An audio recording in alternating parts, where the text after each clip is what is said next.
Paris. The coronavirus situation in France is improving, slowly but surely, and shortages of protective gear such as face masks are easing, Prime Minister Édouard Philippe said on Sunday, although he warned that the crisis was far from over.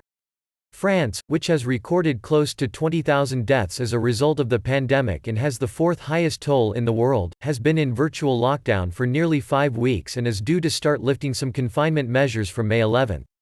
Philippe told a news conference that falls in the number of people in intensive care were one of the encouraging signals that pressures on hospitals were easing.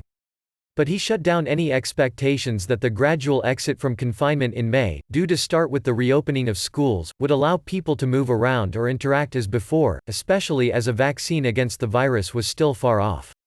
It won't be a return to normal life, Philippe said, adding that as France introduces more testing, people with coronavirus would have to remain isolated at home or in hotels laid on by the government. From May 11, we will enter a second phase, when we will regain some of our freedoms.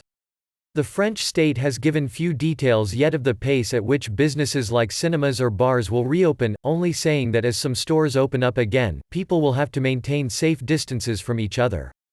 France will, however, lift its ban on visits to nursing home residents, provided people did not touch their relatives, Health Minister Olivier Véran told the same briefing. Elderly people in nursing homes account for nearly 40% of the coronavirus fatalities in the country. The government has come under fire in recent weeks after shortages of medicines, hospital equipment such as ventilators and face masks for doctors as well as front-line workers in sectors like supermarkets added to problems in handling the crisis. Philippe said that in the past week France had managed to import just under 81 million masks, exceeding for the first time in a long time its weekly needs of about 45 million. By June, France will also have secured and produced 15,000 more ventilators for resuscitation units in hospitals and another 15,000 less heavy-duty versions, helping it exceed its projected needs.